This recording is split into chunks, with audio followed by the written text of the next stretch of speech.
Hey, it's Francis Lamb, host of The Splendid Table. Every week on our show, we talk about food and cooking and the meanings of food and cooking. We talk with the most interesting people in food about their techniques, their culture, and everything in between. Whether it's about how fried chicken took over the world or how Instagram changes the way people are actually eating. It's a food show where everyone is welcome. Come join us. You can listen to The Splendid Table wherever you get your podcasts. This episode is brought to you by Wisconsin Cheese. We've been making cheese in Wisconsin since before we were even a state, which may be one reason why we win so many awards for it. It's what happens when a whole state dreams in cheese. Find your next favorite cheese at wisconsincheese.com. You're listening to Heritage Radio Network.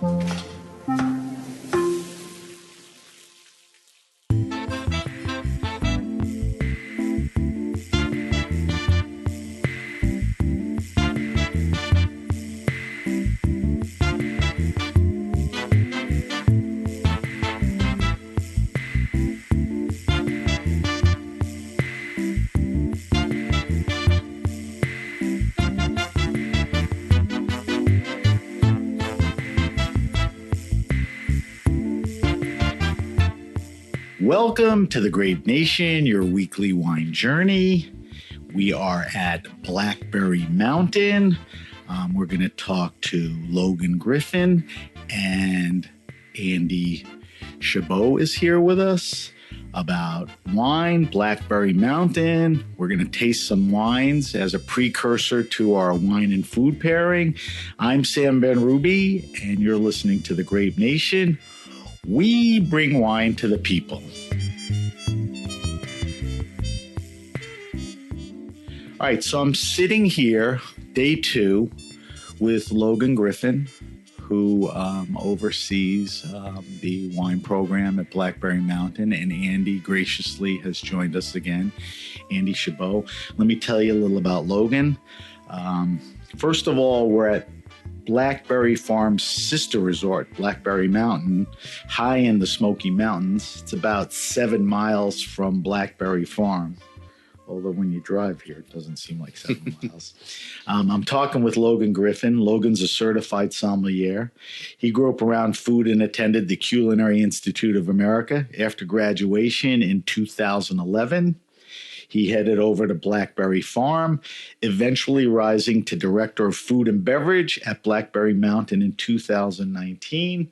Logan, give me a quick background on your journey in life and wine. I simplified it in the introduction, but there's a few good things there. And my wife tells me that I talk too much, so I'm going to try to stop talking. But, I'm curious. I wasn't sure if you left CIA right to Blackberry. So that's the stuff, that I want to hear. Yeah, absolutely. I can really credit my kind of early passion for food to my parents. My parents were caterers in a small area of Pennsylvania. My high school graduation class was 50. So everyone knew everyone. And my parents were sort of the local caterers at the time.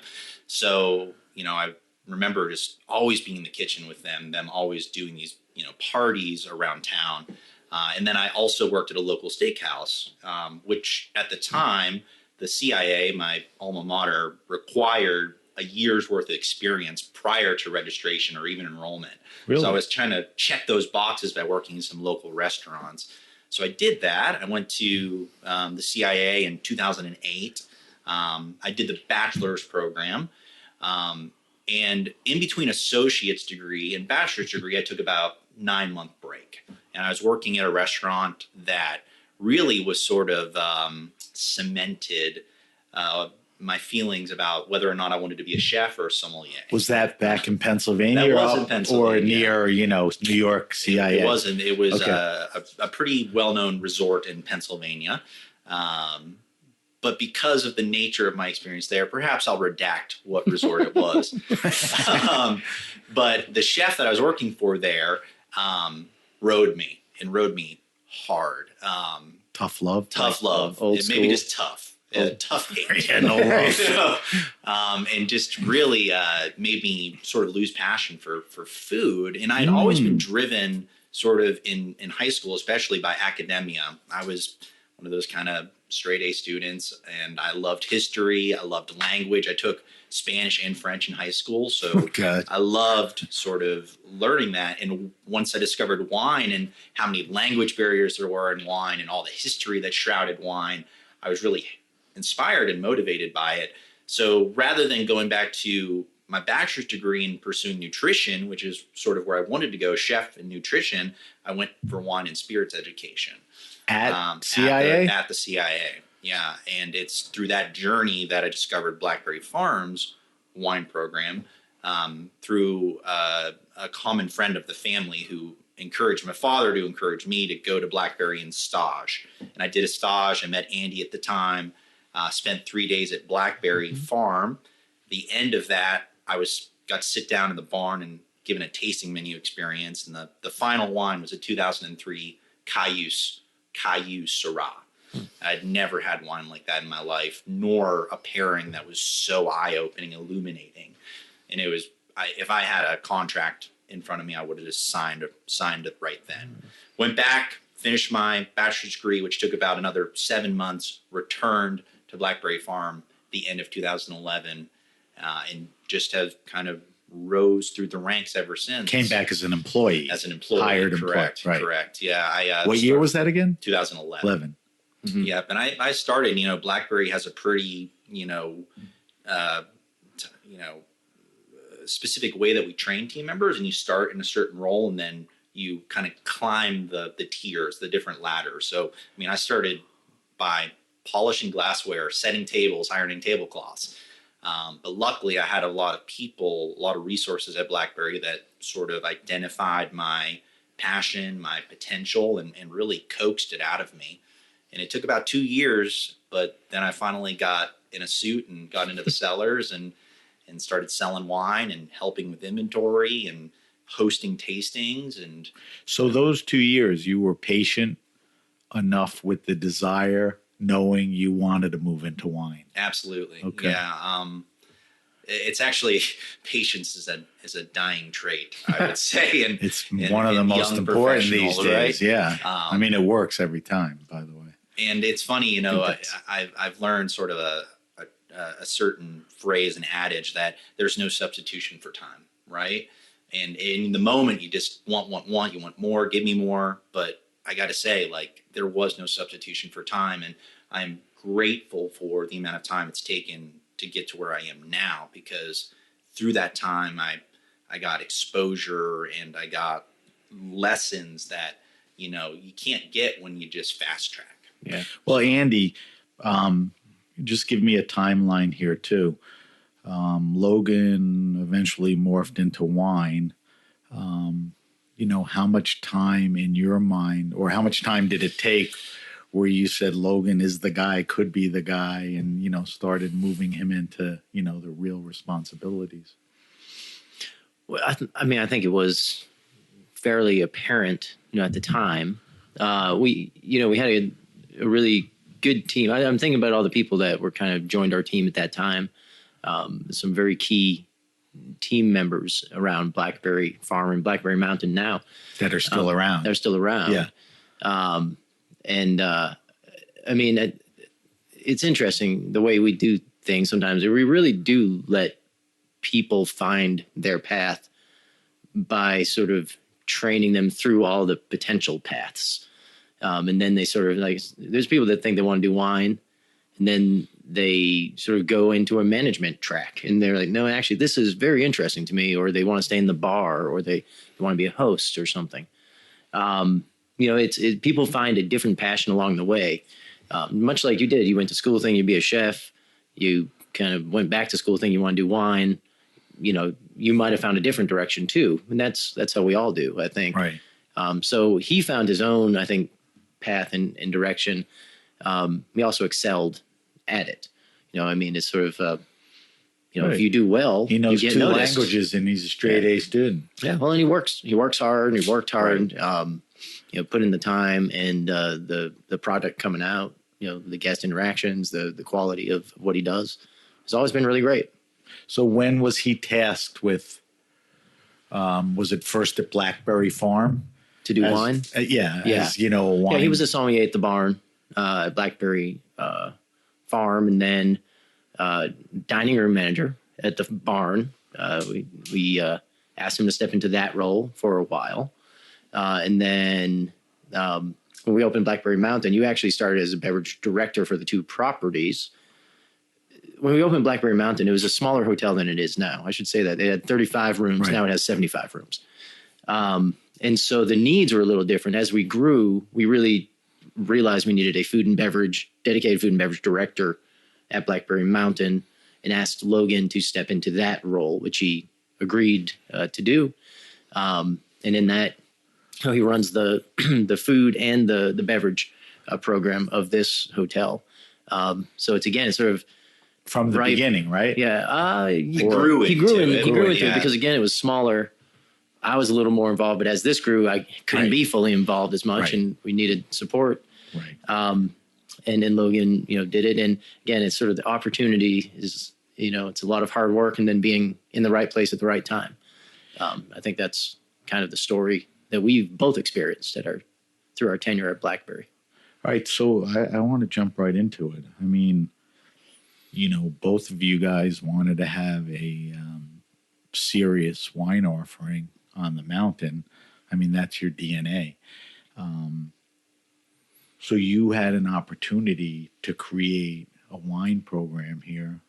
I guess a different kind of wine program here. Is that fair to say? I mean, tell me, give me what you did or doing, any evolution to that. Yeah, absolutely. And the differences. I'm sitting here at the mountain. What's the difference between the farm? So something I got to do as I was sort of taking on more beverage management, more beverage direction at Blackberry Farm 7 years ago is not only does Blackberry Farm have an incredible wine cellar, it also has a crazy whiskey collection. Yeah. And something that I wanted to do was catalog that whiskey collection and create an opportunity for our guests to learn more about the whiskeys we offered. So what I did is I wrote a bunch of stories about all of the whiskeys we collected, anything from great bourbon distilleries, Irish distilleries, Scottish distilleries, Japan, et cetera, et cetera. And it really got off the ground quickly, and people loved it. They loved to open this book and see that there were stories about these different distilleries and learn more about it. Sort of a built-in bartender in the selection. And that's how that part of the list, the whiskey list at the barn, we read it, still has those stories about the distilleries and things. When did you assemble that book? When did the idea become executed? I think that was around 2016. When we did bourbon and spirits were really flying and continue to, right? Bourbon especially. Yeah. I mean, bourbon, and Renaissance. Proximity here to Kentucky and all that. Yeah, absolutely. Tennessee. We're in that backyard of Kentucky. And that idea always kind of resonated with Andy and I, this idea of sharing anecdotes, sharing stories about wines and relationships. Yeah. So in 2018, when, Blackberry Mountain was a sure thing, it was being built, we decided, well, we better start talking about strategy, about beverage program at Blackberry Mountain. So we sat in what is the whiskey tasting room at Blackberry Farm in the wine tunnel called the Grain Bin, and we sat there for 5 hours. Is that where that cabinet with all the tappies? Exactly. Yeah. And we spitballed. We talked about how are we going to differentiate the programs but have equal prestige. How are we going to complement at the time the intended identity of Blackberry Mountain, which has and still is sort of a wellness destination. How does alcohol and activity and lifestyle around wellness interact with each other? And we kept coming back to the fact that it's about generational sustainability. And the Bell family has probably several generations that are going to keep Blackberry intact. And we thought, let's sort of bring that to the forefront. And when we build wine lists here, let's make the first stipulation of the wine program here be about family and legacy. So we used that as our first stipulation. The second stipulation was, are these wines that are made being made by these families, made in a responsible, biodynamic, perhaps organic, but certainly unmanipulated way. That's criteria 2. And then criteria 3, which I think is really begets the storytelling, is, do we have a relationship with these wineries or these importers who bring these great products to us? If you checked with those boxes, you were one of the first wines to get essentially elected to be moved to Blackberry Mountain's wine program. And over those 5 hours, I think we got somewhere around 100 producers that we thought were check those boxes, keystones to the program. And from then to now, while we've grown, out of necessity, because we were 35 rooms, we're now 75 rooms, we sell wine at a much faster clip than I ever thought we would, which is a great problem, a champagne problem, but we had to grow. But we always have stayed true to those criteria. And those 100 producers are always intact on the list here at Blackberry Mountain, because that's the core. That's the core, right? And as a diner, you can open our wine list, and at the end, there's about 20 pages of stories that I've wrote, and now I've been able to, assign my other key leaders on my team to also write their anecdotes. So at any time, you can flip in the back of the book, see a story about, John Alban, whose wine we're going to taste in a little bit. I think people have more of a thirst, for that. They want to know not just what's in the glass, but the story behind it. And then they stumble on, sustainability and multi-generational, which is part of your criteria. A couple of questions to that. Is there much overlap on the two lists? Is this the opportunity for you to bring in things, or because your list is so big and dynamic, Yeah, I can jump in a little, because I think one thing that we haven't said is it is one liquor license. We look at it as one inventory. Okay. It's in many locations, but it's one inventory. But it is one liquor license with one ownership, the Bells, right? And so this list, and there was one other criteria I think we talked about, was the wines here should be ready to drink, right? Because you're looking around here in the less cellar, buying and cellaring. Here, not less buying, less cellaring. Buying of vintages to cellar. These are drink now, couple years. Right, and we pull from the inventory, so you can pull something that's a few years older from the inventory and use it and put it. So you might not have 15 of the same wines on this list, but you have 1 or 2 that are at a peak drinking window right now. So that's another thing that sort of sets it apart. It is sort of a subset in a few ways by pulling things out based on the criteria that Logan mentioned. But there's that one other criteria, and it is one whole inventory. So almost all of the producers that you see at Blackberry Mountain are at Blackberry Farm. But I do think at Blackberry Mountain, there is a little more of a leaning toward some of the newer generation of new classics. Like we talked a little about Acapinti, right. Commando G, right. that kind of that generation. They're on the list there, but here they take a little bit more of a leading role, I think. Right. That's you put it, nicely. To that point, is there a difference in clientele at each resort as far as demographics, type of person, and is it younger? I'd say younger. I think that's probably the most obvious difference in clientele. Is I'd say we're in general maybe 10 to 15 years younger than Blackberry Farm. So that demographic has a different outlook on wine. Is that fair, Andy? Maybe they want more of the Acapintis and Commando G's. I think it is fair. As much as the classics, too. Yeah, I think maybe there's a little more willingness to be open to new things or new classics. They've tried different things in their travels. They're interested in different things. There's a decade difference. That's almost a generation at some level. Yeah. Yeah. That generation, and, confirm and validate this for me, is maybe a little more interested in sustainability, definitely the story which you're feeding them. There's more, tell me about this wine, where maybe your guy knows about the type of thing. Is that true? Yeah, at Blackberry Mountain, we see a lot of people asking, is this a natural wine? Yeah. Is this made with less sulfites, which, Right. You're getting more of that. Let's get into that. That's sort of thing, Andy and I had, a discussion on that, and we didn't even get that deep, but that's, your customer may be more likely, to talk about that. How do you address that? I think great wines in our program address that, and I think our Psalms have a good sort of script to talk about what makes a wine natural, at least according to the philosophy within our program, which goes back to that earlier criteria, undue manipulation. Right. Wines that don't see too much, additives or over extraction or manipulation with acid and alcohol. A natural wine to me is a wine made naturally. Yeah. And I think when you check the boxes of small, family run, generationally sustainable, you also check that box of manipulation, because those people aren't manipulating things. They're making a product in a size they can handle, an amount, a quantity they can handle.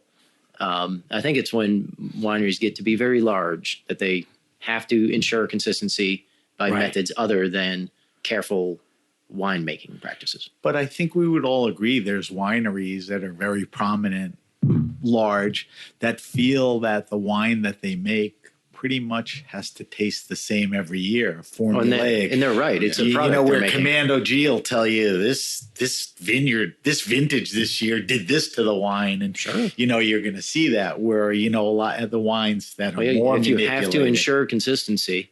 Consistency is not necessarily the bedfellow of good winemaking, right? Not necessarily. Vintages are not consistent. They're not. They're more consistent than ever. But I think there are wines that are products. So Andy and I, I approached Andy with this about natural wine, and I kind of knew going in how he felt about it. His take was it's kind of a label. We know what good wines are. I mean, how do you look at it?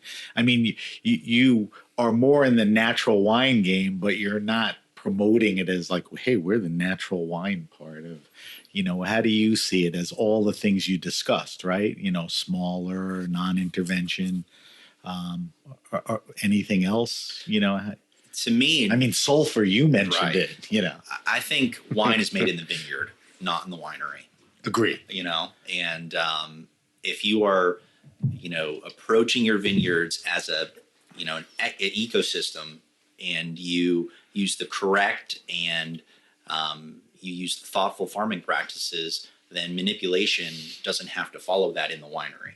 I don't think you have to go into the winery and not use sulfites to call yourself, or, SO2, it's a very natural thing. And there's a reason that those things are in place, because they make wines that are world-class and age-worthy. And sound, correct? Yes. Yeah, sound is a good word. So that's really my where I've rested in my laurels in the subject of natural wines. Yeah. I also don't like my wines to taste like vinegar. Like unsound. Yeah. like not good. Yeah. It's funny. We just talked. We just talked about how formulaic some wines we know can be. Some like real natural wines are so inconsistent that you don't know what to do with them, which is interesting. So let's talk about the physical wine program. Two aspects: the cellaring. We are sitting in a cellar room. So tell me about the physical structures where the wine is stored. Let's talk about just the mountain, how much wine you have, how many selections that, breaks down to. Right. And then, I think it's fair at Blackberry Farm to say, a lot of French. The collection was built on California. Tell me where, everything's broken down here. That's a lot of questions. Well, we'll get it done. So we're sitting in a tunnel that has 3 distinct chambers. Okay. The chamber that we're in is the Old World chamber. So behind me is a wall filled with Rhone in Spain, and a little bit of dabblings of Austria, Germany, Alsace. And then across from us on the other side, you're looking at a wall of some red Burgundy, Bordeaux, and then kind of miscellaneous white wines from France. Could be, white Burgundy, Loire Valley, Languedoc-Roussillon. So that's the French wall. Yeah, that's the French wall. In the middle chamber, that's our whiskey tasting and agave tasting room. So we have a really cool selection of some of my favorites, selfishly, that I've pulled over here from the larger collection to showcase. Tell me about some of them. Yeah, so, I mean, you've been drinking them, writing about them, curating them. What are some of your favorites? I love Wild Turkey. And, Okay, is there any special bottlings of that? I think people are, not just the Wild Turkey you see in a liquor store. Right. Wild Turkey 101 can have, a visceral response for some people. Yeah. I'm talking about more of the polished expressions. But Wild Turkey Mash Bill, to me, is one of the most quintessential, delicious expressions of bourbon and rye out of Kentucky. One that has always resonated with me is Wild Turkey's Cornerstone and Decades, which is... Those are the names? Correct. The bottling is Cornerstone and Decades? Correct. Two things to those. Are they accessible? Because some scotches and bourbons aren't. And are they not stratospheric in cost? Yes to both. Available and not in a so those are unapproachable great price bourbons that are approachable and not unreasonable. Correct. Cornerstone and Decades, Wild Turkey. I mean, I'm going to go home and try it myself. I think a lot of people passing by because it says Wild Turkey. Yeah, that's why, I wanted to dig a little deeper. Yeah, they sort of under promise and over deliver. Give me one more favorite. So Scotch, Bruichladdich. Bruichladdich is made by Jim McEwen, one of the most... That's Isla? How do you pronounce it? Isla. Isla. Isla. Some of the Isle of Isla, which peaty, is... smoky. Right.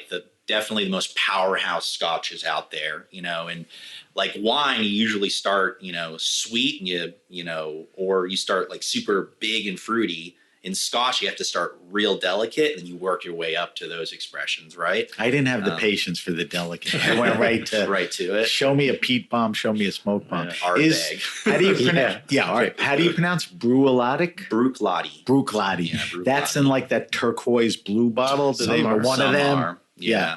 I'd say why that one? You singled Jim McEwen, just his story, his philosophy. He's the whiskey master or whatever, the master distiller.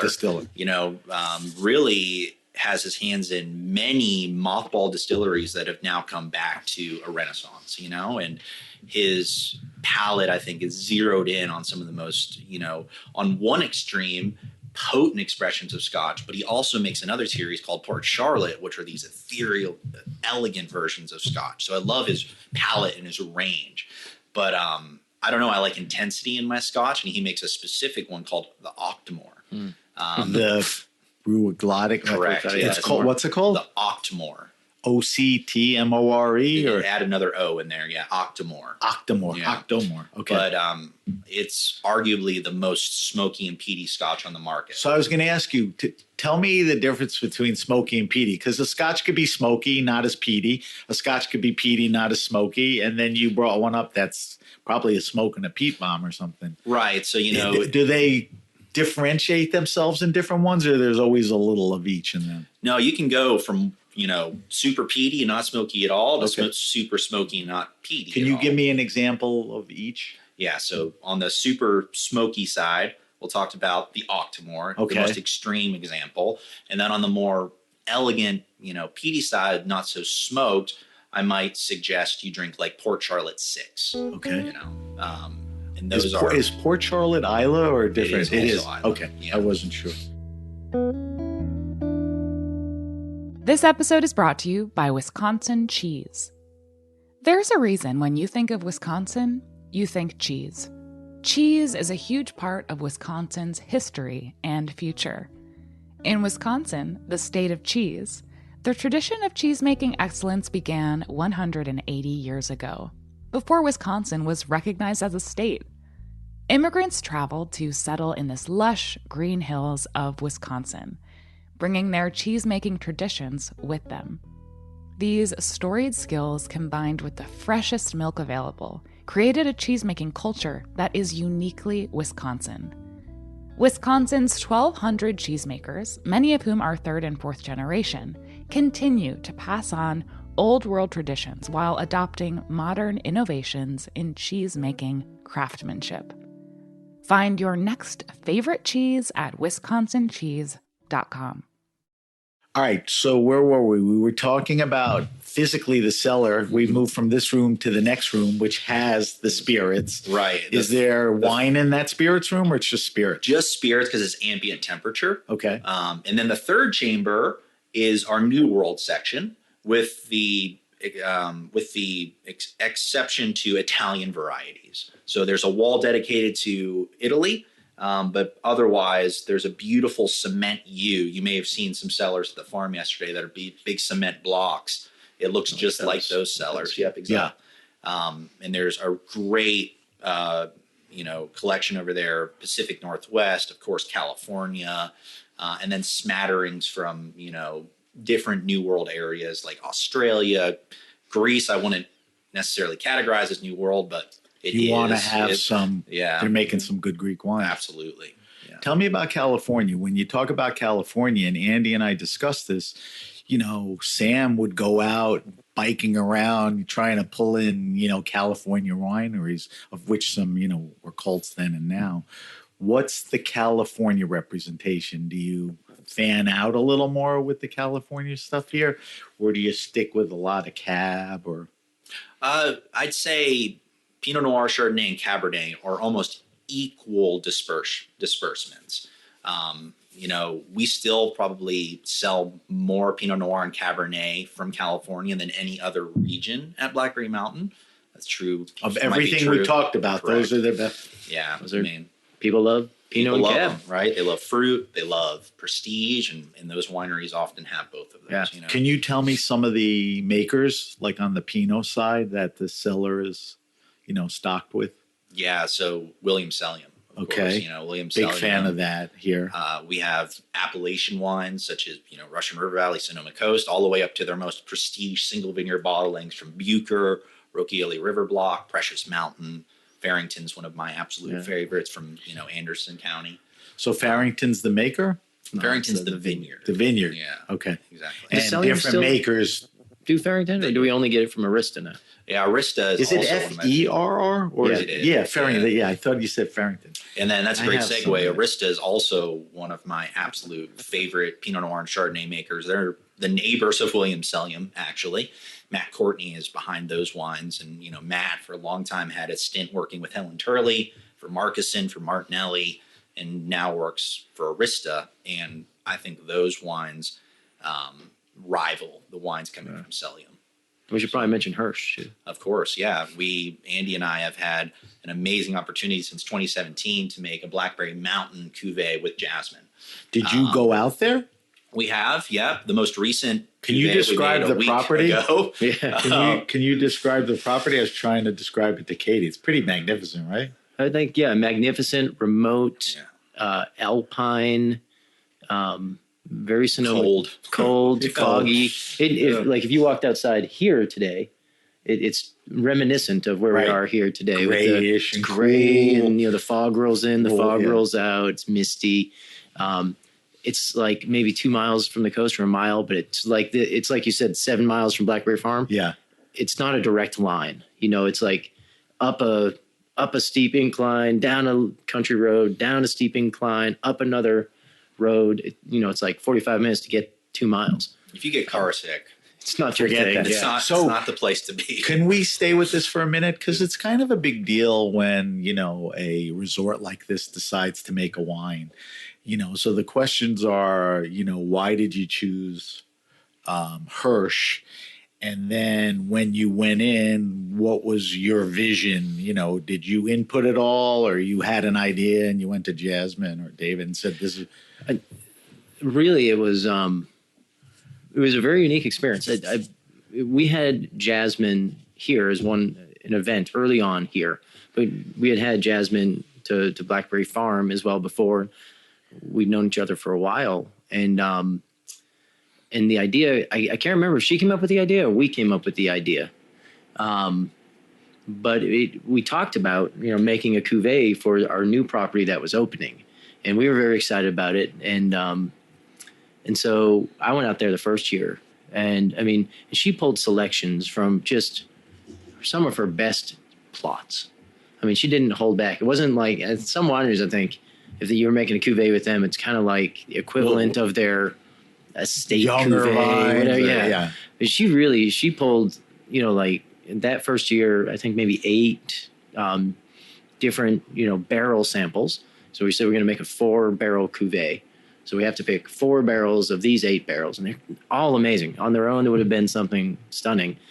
And so we did that. We continued that, through the years. And how long has it been? 17 was the first year, and just last week we did the next cuvee that will be released in 2025. So 17 was the first vintage released in 19. Opening. Yeah, when we opened so in 2019, early 2019. So we've been serving that as our by the glass house Pinot Noir since then. And Logan and I started making it together in the second year with Jasmine. And it's been a really fun project, but she continues to just pull amazing samples, amazing barrel samples that she knows the style we're looking for. Yeah. And I think it's fun for them because it's slightly different than the Hirsch that they do, because we are going to serve it in a year. Their normal wines, like we tried one from 2014 yesterday. Yeah. Their wines are generally a little fresher, a little lighter, and a little more age worthy. Although we've kept some of every vintage, and we'll see what we do with that sometime. So, when you talk about the wines in the cellar for the Blackberry Mountain program, we're talking about how many wines, more importantly, how many selections? Yeah, it equates to about 1,100 selections. Well, it's significant. Pretty significant. I mean, significant when your older brother is right. It's 9,000 or so at the farm. If you go to any other restaurant, 1,100 would be amazing, and it is amazing. But I think comparatively, it seems like less. But again, this cellar that we're in, this cave that we're in addition to a small working cellar in the main restaurant, and then later when we're at the fire tower, you'll see a bank of wine fridges. That's a pretty cool centerpiece of the dining room. Between those locations, we have about 8,000 bottles. Wow. I asked Andy this, and he answered it. And I'm asking you because I'm noticing it. I don't hear a lot of talk about champagne. Is champagne, I want to be delicate with my words, just not a feature of the offerings here, or it's here and people order? Tell me about you, because, Andy and I talked at a restaurant just opened in New York that serves fried chicken. They have 500 champagne selection. Yeah. How do you... Coconut. Yeah. How do you approach champagne here? I love champagne, and, we're actually very intentional where we place champagne pairings. For instance, Chef Joey, our executive chef of Three Sisters dinner experience, we've just sort of strategized a new intentional course with caviar that will essentially create systematic approach to getting champagne on as many tables as we can. That's pretty smart. It's awesome, right? Yeah, and it's the greatest pairing too. It is. It's timeless, and it's delicious, and it works. And it's funny what a small gesture does to the overall experience. That just simple caviar course, but it really sets the tone for the meals to come and for the meal that you're enjoying at the moment.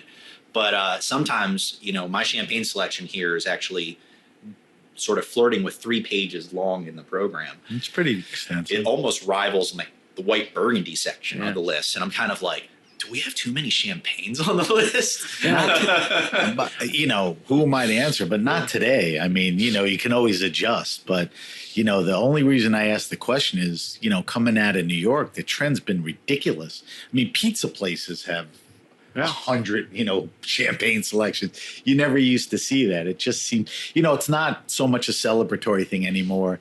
It's compatible to the beginning of a meal, like the white, Burgundies and all that. Like I said, yesterday, I was actually a little surprised at the question, because when other somms that have worked other places come here and work with us, they're like, you guys serve so much champagne. It's almost like we don't talk about it just because it's sort of ubiquitous. That's the answer. It's not, what you have, how much, or what. Yeah. It's just it melds in with everything. Where just- other people feel like, oh, we have fried Feature chicken. it, yeah. You know, and that's more of a Interesting. thing than That's interesting, champagne. yeah. And that's, you know, so I think that's why I brought it up. But I Or think like, we of course you have champagne. Yeah.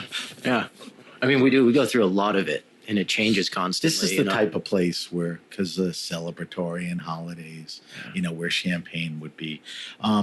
Tell me about some wines and regions that are exciting you inside and outside of the responsibilities here. Like, obviously, you're always looking at wines, you know, to bring in here, but you're also drinking and tasting on your own. I mean, what are some things you're taking notice of? Yeah, absolutely. So, I mean, I'm a Rhone head. I love Grenache. I love Syrah. I sell more of the Viognier than I think any other somm in the country. At least I like to believe that I do. So, you know, I said earlier before we started recording, one of the most revelatory wines for me was, you know, Cayuse. And actually, I may have mentioned that earlier, but I intentionally make sure that Cayuse is always on full display at the program up here. You know, Walla Walla in the Oregon-Washington border is a fascination of mine. I'm actually going there next month for Hospice de Rhone. I'm excited to visit Christophe and the vineyards there. But those Syrahs and those Grenaches and the Viognier and Roussanne coming from those regions, I think are so special and have an amazing, bright future. I think they're seductive and misunderstood, you know, And haven't hit their stride I yet don't as think far so. as being in if the mainstream. If you or- know, right? Right. That's why Cayuse has a 8-year wait list. On You the know, if you mailing know, list. you know. Yeah. You know. But I wish more people knew. But I'm happy to be the one that's, you know, on the front line getting people excited about those wines. I heard you drank a Condrieu yesterday. That makes me very happy. We did, and it was a very interesting wine. And then we put it up against food, which is also another great, you know, way to taste wines. I think that was Andy's choice, right? It was. Condrieu? It was. So beyond Rhone varieties, I always Wait, when you talk about Rhone, it sounds like your interests are more to the south than the north, or do you look at the whole region? I look at the whole region. I mean, What I'd do you say, like up north? I mean, I love Cornas. Right. I like its pure expression of Syrah. I like that certain producers can coax like that earthy, sanguine, roasted meat quality out of those. But I also love some producers that can make them floral and peppery and bright, you know. So I love that. From the southern Rhone, I gravitate towards pure expressions of Grenache, sandstone soils, you know. Rayos, of course, is going to always be welcomed on my table. You know, behind me, you'll see Genasse, Beaucastel. I don't want to rub it in, but we had a Detour yesterday I mean, on yeah, top of the Condrieu. talk about an in the know wine. Yeah. You know, and then I said to Andy, you know, why did you pick these wines? He said, just to aggravate Logan. he's ruffled my feathers. That was what the Viognier was for. What about, so I love everything you just told me. Anything like a little more new world or funky, you know, is anything like that worthy enough to catch your attention? Yeah, you know, for a long time, I was a naysayer to Beaujolais. Okay. And Beaujolais is having its limelight. It has a moment right now. And there are some producers that have been introduced to us in the last 3 years that have really, you know. Can you tell me about them? Yeah, absolutely. So, you know, the Sauniers make some of the most Julian, expressive. is that Julian? Antoine and Julien Saunier. right. But their Cru Beaujolais, like, they showed me the potential of those wines. There's another producer that I love called Domaine de Vernus. It's made by Emmanuel. Spell Vernu. Vernus. Those wines are a secondary estate to the famous Burgundy producer Emmanuel Rouget. Ah, Yeah. so Again, it's a Rouget Beaujolais. it is, you know, and those wines, again, like, there's so much potential, like age worthiness, but also immediate enjoyment. Like, I think that's what I love about those new expressive Beaujolais is you can pop the cork and you're like, that is yummy. But I'd like It to is a see yummy wine. I'd like to see it in 10 years because I think Right. it can go that distance. So I've had 10-year-old, you know, Côte de Puys, you know, from Flyard and all Right. that. They hold up pretty well so far. Do you have a third producer that you're loving? Vernu, Saunier for Beaujolais? Yeah, Sauniers are great. Another one that I really love is right behind Andy. It's the Domaine de Hopinot. Those are really fun, brand new into the collection. But they, I think, flirt with that same style that Saunier does. You know, they drink more like the Côte de Nuit than Beaujolais. Of course, you know, I don't think they're trying to be Côte de Nuit wines. They're trying to, you know, be expressive of the terroirs of Beaujolais. But there's granite there, and that granite shows this edginess and this fruitiness that I just love. And I think people from Côte de Nuit are looking for other places to produce wine, as they're getting priced out of the Côte de Nuit. And by the way, Beaujolais is going up in price. It used to be. Go figure. Yeah. Do you know a place that's going down in price? No. Okay. No. But so you talked about 3 makers, different wines. There's 10 or 12 crews in Beaujolais. Where are a lot of these wines coming from? Are they all over, or, you know, like Flory and Morgon, or? Yeah, all over. I definitely find my palate gravitating towards more like Reny and Moulin-à-Vent from the 10 crew villages. Well, Moulin-à-Vent is big, right? It is the biggest and crew. Reny, or however you pronounce it, isn't that a little more restrained, or no? Yeah, I'd say Moulin-à-Vent, a broad brushstroke here, can be a little more supple and rounded and brawny, where Reny is a little bit more finessed and edgy and, you know, angular on the palate. Yeah, it seems certain producers also focus in certain areas, and, you know, I think it comes into the question again, and are they making wines they're supposed to for that area, or are they making an expression, you know, through their lens, and just the natural, you know, quality of that place comes out? I'm still unsure sometimes. Yeah. But it is an exciting region, and I'm glad you brought it up. I'm always curious, you know, when I talk to somms, because through the years I've had a lot of somms, is it harder to curate a smaller list than a larger list? Because a larger list, you can kind of buy whatever, I mean, thoughtfully. Yeah. But a smaller list is more curation, and you got to hit the mark. Yeah. You know, a lot more accuracy.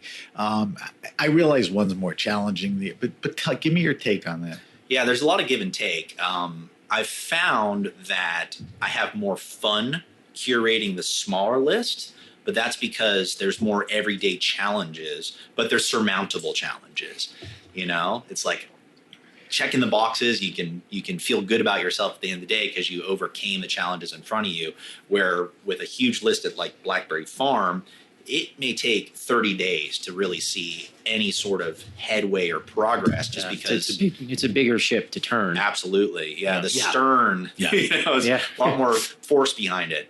But on the flip side of that coin, Andy mentioned earlier that we're one inventory, and because of that, we have to share certain wines, or we get a specific allocation, and it comes down to, well, Logan wants that, but so does Andy and Kelly at the farm, and who should get more or less of that, you know? And it's this hard, like, oh, I pulled 6 of that, I hope that's okay, you know? And the one thing that I am blown away by here is that you mentioned earlier, because such a big wine list at Blackberry Farm, things can get lost. If you put something on the wine list here that is any sort of resemblance to a value, gone. You're like, it's easier for the guest to throw darts and hit things. Yeah. So I'll bring in. But that's an interesting point. I mean, you know, I think people come here for quality, and they understand what the value is.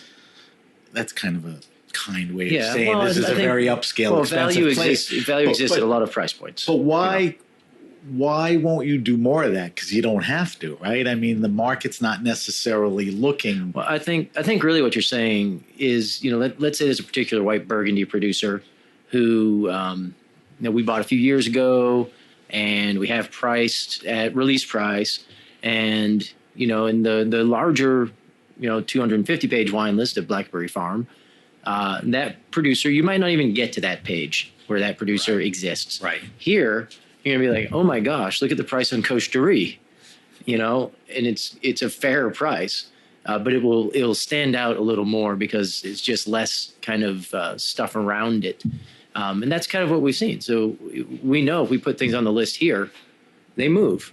and that's the design of this Yeah. list, to be drinkable, to move, and then to pull more. The problem I had early on with this list was getting it down. You're like, well, if you're going to have this Syrah, shouldn't you have that Syrah? And if you're going to have that Syrah, shouldn't you have, if you're going to have Albin, shouldn't you have Saxum? If you have Saxum, shouldn't you have Close to Lynn? You guys have to, and very soon it's 200 producers. But, for us, that's really, that was a challenge, I thought. Yeah, I mean, it was a problem, a good one, but we had to be very intentional behind the selection process, and we continue to have to be. Like, for instance, upstairs we have single bins that represent those 1,100 selections. Ready to pull. Ready to pull. Yeah, exactly. And I have a catalog over there of probably 40 wines that are just queued up. As soon as a bin's empty, another one goes in. Yeah. But it's interesting to like go through those 40 wines over there and prioritize which one comes on next. Yeah. Why this one over that one? So a fun problem. I was going to say, it's kind of fun. It's is like fun. your own internal analytics. It is. Why is this happening and all that. All right, we're going to morph to a different segment where we're going to shut up a little more and have the wines do some of the talking.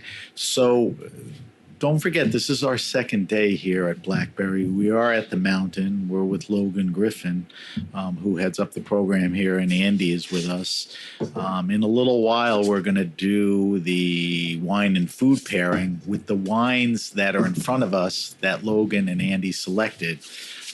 And we're going to do a quick taste through of them. Yeah. Andy, I'm going to leave, Andy and Logan, I'm going to leave the slotting and the order to you guys. Yeah. All right. I think we'll start here. We'll start whites, I think. Okay. Yeah, I guess white is always the... So, Andy, tell me what you're pouring. Okay, so the first wine is from Domaine Leflevre. Okay, so we're starting with white Burgundy. Whacking it pretty hard out of the chute, right? Yeah, well, it was in 2023, I think Domaine Leflevre captured 5 of the 10 slots for the most sought-after Chardonnays. Yeah, but this is kind of a relatively new thing that they've been doing, which is their Macon line. It's the Domaine Leflevre label. It's the Macon Versé. So south of the the famous Côte d'Or part of where they make some of the most stunning wines, into the Macon region, which is probably most famous for like Puy-Fuissé, right? A lot of people know that. So that the larger region there is Macon, and this is from a single site called Les Chênes, the Oaks, right? And 2020 2020 year, to vintage. your recollection? Big, hot. It's a warm year. Yeah. It was a warm year in Burgundy. Did that make it tough or okay? I think it made it tough for people that didn't know how to restrain the wine. So if you are a domain or a house that already made sort of New World-esque expressions of Chardonnay or Pinot Noir, then perhaps these wines aren't going to have a lot of, long-term ageability. Right. But the domains that know how to, make wines in the vineyard, not make wines in the winery, I think then these wines can go the distance. I think this wine's good. On the nose, and Andy, I ran into this problem yesterday. I get a little, is it reduction or oxidation? It's reduction. That flintiness. It's definitely there, right? I'm not. It is. It is. Yeah, And flinty is Leflevre, a good. I think often knows it. I mean, or it's often has super it. interesting. And then Give it a shake. If you Yeah, want. so something that guests love for Somme Flair is that we don't actually do this much in the restaurant. That's what you think. You just put your thumb over the top of the bottle and just give it a good shake. A decant, if you will. You get and a really, you're going to see get a this spritz. You'll get a spritz of spritz, SO2 coming off this wine. And Yeah. see if the mic can even pick it up. yes, A little bit. Yeah. There's some actually. What is causing that? Bobby Ketcher showed that to me years ago in Burgundy. I think it's trapped SO2 being released, which is used in the making of Pinot, most wines. It's used in the making of most wines. So great mouthfeel. The palate descriptors, I don't get that flintiness, the nose. What do you get on the palate? I mean, on the palate, to me, it's really apples and pears and, sort of those classic Chardonnay qualities. It doesn't quite have that intense minerality that you get further north. I think this is a little more of a simpler Chardonnay, but it's still quite good. It's quite good. All right, so that's our first wine. The You want to do the next one, Logan? You want to do Temin? Yeah. Yeah. so describe while you're pouring. So this is a Sauvignon Blanc coming from southern Austria, Südösterreich. Southern that's fine. Austria, Steiermark, which is right? what? Or, sorry, yeah, Südsteiermark. What region in southern? So yeah, Andy, Südsteiermark. Okay. Yeah. It's the part of Austria that sort of borders. Holy cow.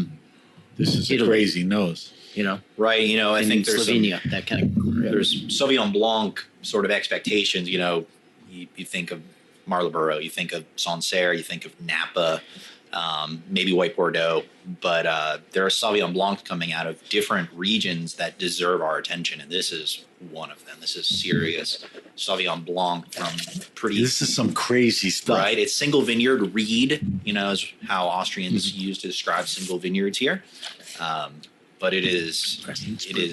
You know, What's gravelly going and on the limestone. nose? You have that Sauvignon Blanc characteristics, but there's something It's a little overlaying on it reductive that's also. like funky. It's Is also that what it reductive. is? Yep. I think you get that same like kind of flintiness that'll reduced- blow off with air. Yeah. A little air. And then kind of a medium mouthfeel. Medium mouthfeel. It's grassy. It's I On the think palate, this you get region is. grassy. I get grassy, a little bell pepper, a little of that kind of classic Sauv Blanc with some tropical fruit. For a Sauvignon Blanc, there's definitely a vegetal quality in there. Yeah, That pepper. which is a common, used to be very common in most classic Sauvignon Blanc regions, but as things warm up, that tasting note has kind of gone away. Is it a fair observation to say that you have to be careful with this wine with customers because if they're not open or up for something different or interesting, this is going to kind of blow them away? I agree. Like, what is this or what's Sauvignon wrong with Blancs are like, you know, vodka martinis. it? Right. There's Some an people opinion. Yeah. Some people really love them. That is some good. So the maker is Tement. Tement. Yeah. That's good stuff, man. All right. So I'm going to Austria in May Oh, yeah. for a wine festival. So we'll see what's going on there. The Character. Huh. Okay. All right. So Andy, this is So I've just poured Clos Solene. Solene. Solene. This is a Paso Robles white blend called Hommage Blanc. This is a wine that is pretty much only available at the winery. But we they also give it have to it. We also get a case. Really, we get about 12 bottles a year. Selfishly, we wanted to try it. Why'd you today. open it for me? Oh, you wanted to try it. I mean, Okay. yeah, More for us. It's for all of us. Okay. It's for all of us. So it's a Roussanne Viognier blend. Is it those two grapes, or are they mixing a little more? No, it's Roussanne, 75% Roussanne, 25% Viognier. That's not enough Viognier for Logan. It's Right. it scratches the itch a little. It does. You know, I also love Roussanne. Yeah, Roussanne's a really unique kind of base note grape, I think. I think Paso is one of the great regions in our country. I don't think I can call it up and coming anymore, but it's still less been visited. around. It's I think less developed. It's a really fun region to visit. It's like old school California wine. I love Country. just like even, you know, recognition of Paso, like it's starting to get districts and neighborhoods, you know, and like, Yeah. much like any classic region, you start seeing this Russian nesting doll happening of like, well, that's in the larger or smaller region, you know, and it's cool that it's getting that recognition now. so. The nose has some characteristics, but it's subdued. I don't think the Viognier is jumping out of the glass. Wow. Especially I after the think it's Viognier we melded in tried there. yesterday, Right. you know. Yeah, I mean, But I think it does. It, it helps kind of lighten comes this. up as you hold the glass. Yeah. But I think it helps lighten up the Roussanne, which can be very rich at times. The Roussanne Beautiful. brings minerality and Beautiful Yeah. mouthfeel. It's jasmine, but you know, all elegant Yeah. kind of yellow flowers. But Yeah. Roussanne to me is base notey, and you know, I often describe that it has this kind of candle wax sort yeah, of. it has a nose, waxy, you know. slightly honey kind of quality. We This- put this one in here because we're interested in wines like this as a pairing wine, like purely from a pairing perspective. So when we try food later, we also want to try it. But So both of you, the question: what are the likely good pairings for this? We think scallops. we think a lot of things actually. Shrimp. So definitely seafood, shellfish, Chicken would go well. But I'd be interested to see. I mean, I'm surprised. I love this part of it because I'm surprised all the time by different. Yeah, I think this could hold up to like It's a pretty powerful wine, or stuff like that. It's delicious. Yeah. So you guys wanted to try this. It's living up to the hype, right? Yeah. I think it is. It's fun too. And so many people in Paso make some big, powerful reds. It's really nice to have some white wine. All right. So Logan, what are you pouring? So this is made by a great producer in Spain, and much like Andy just said about up and coming, I don't know if we can say it's up and coming anymore. I think the secret's out a little bit. They've been found. Yeah, they've been found, but it's Jimenez Landi, El Reventon, which is an incredible example of high altitude, low yielding, sandstone soil Garnacha. Sandy, 100% Garnacha? Sandy soil, granite as well. Yeah. Is it 100% or blended? It is 100%. Yes. Wow, the nose on this. Yeah, very perfumed, isn't it? Very and the color too. When you look at this wine, it's very light. It's like cranberry juice looking, Yeah, this is a lighter Grenache, right? Yeah. Color-wise. And that's what's kind of fun for me with Grenache. Why is this, that? And it can He's be keeping the grapes off the. It's a very cool region. I've never actually been to this region when it's not So snowing. it's how they ripen. So they don't get very ripe. They don't get very thick. And I think you see that, here. If you were to look at the importer tech sheet on this wine, I think one of the cheeky descriptions they use is, Marcel Lapierre meets Reyes. Yeah. Yeah, everyone loves to invoke Reyes. But I do think this has that lift, that elegance, but there's not the funk. Right. No, Clean. and very it's elegant. very clean. It's very elegant. Yeah. It's very precise. It's spicy too. The black pepper element is coming out to me in this one. Let me ask you this. People who don't drink Garnacha or had it and think of it as a little darker color and heavier, or very alcoholic. would they not know this is a Garnacha? I mean, you would know right away. I think, yes, I think it's not recognizable to them as Grenache or Garnacha. It's also not recognizable as Pinot. I think these wines, we get so psyched about them. It's another wine I think we have to be sometimes careful with because they're lighter. I think most people's palates lean heavy, honestly. But these are kind of light. They're very fresh, and they can be overpowered by food very easily too sometimes. So, we get very excited, and I think sometimes, we got to be careful. We talked about that. That's a delicious wine. Yeah. All right, our next is Barolo, right? Oh, wow. So Nebbiolo from Barolo. I know you like Barbaresco more, but forgive us. No, I don't. Don't box me in. So this is Barolo. Is this Barolo or this is Barolo, single vineyard, a single site Barolo from the producer Masolino. It's one of my favorite producers. They're in Serra Lunga but so Masolino stands out to you. I love Masolino. We've carried Masolino almost since I started. What's the vineyard? I see it starts with an M. The vineyard is Margarita. Which I heard of Monvigliero or right. Not what Margarita. Some other people make wines from there. It's one of the great vineyards. They make a Parafata, Margarita, Vigna Rionda. What's the vintage year? 2014. So 10 years old, which I think is when Barolos start to kind of hit stride. But Masolino always drinks really well and very forward. In that period of time, there was a crappy vintage. Was it the 14 or the 13? Honestly, by the critics, they may be showing well now, or good winemakers make good wine. I think it must have been 13 because 14 was 14, an okay vintage. Was an okay vintage. 17 kind of got panned a little bit, but that's what's kind of fun when you buy wines and keep them for a long time. People start to forget about stuff like that, and you start to trust yourself. This is awesome. Very classic. It has black tea. Well, I was going to ask two questions. The nose characteristics of Barolo, and do these fulfill that, or it has its own character? Tell me the Barolo. To me, when you hit a Barolo on the nose, you're always going to get rose petals, tar, a little VA, cherries, cranberries, dried cranberries, a little potpourri. To me, that's kind of what's happening, and that's what's happening here. Classic.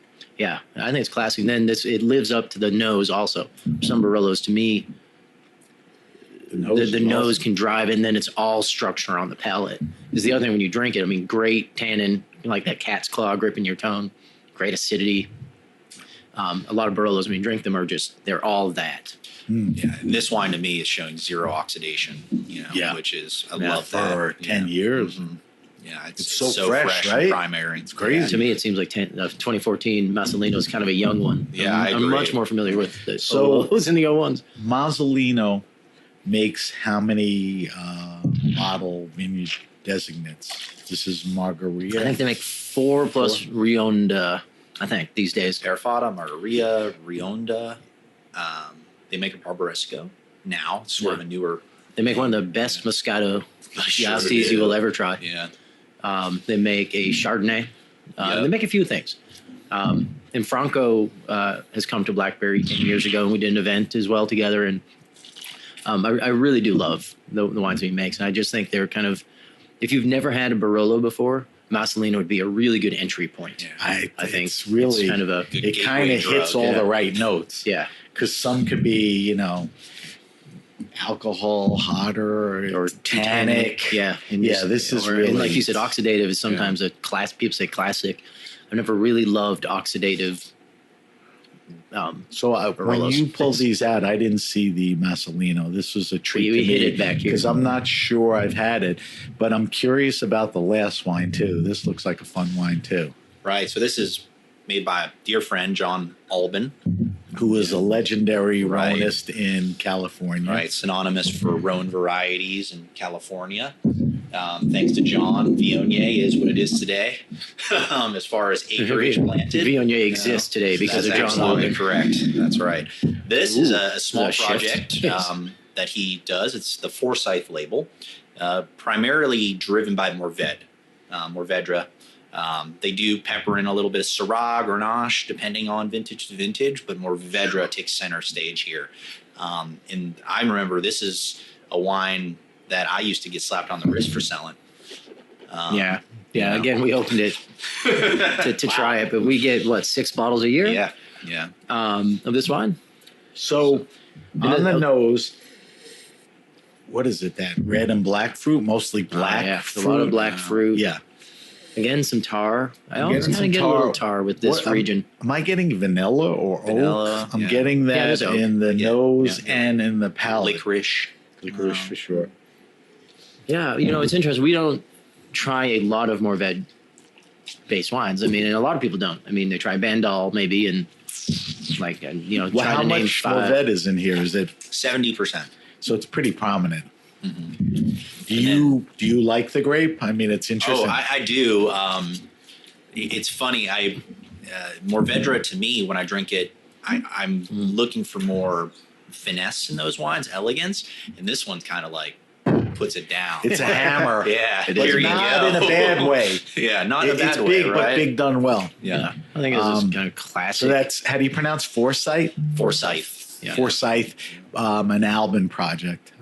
That's small. I'm not It sure kind of- a lot of people. It started really as a really small project. It's still a really small project. at Logan, Albin. do you think this is a mailing list wine? Yeah. Yeah, definitely. All right, so we tasted 6 wines, 3 whites, 3 reds. We identified them. We are going to drag these wines to the kitchen, and we're going to sit with Joel and Joey, and we are going to pair these wines to 2 different dishes, similar to what we did at Blackberry Farm. So I want to thank Logan Griffin. Logan is the Director of Food and Beverage at Blackberry Mountain. Thank you for giving us a tour of the cellars and pulling wines, and we'll see you in a bit when we taste everything. Andy, I appreciate you being here. It's a pleasure. So you've been listening to the Grape Nation on the Heritage Radio. We just concluded our interview, and the next time you hear from us, we're going to be drinking and eating and telling you how to pair wine and food properly.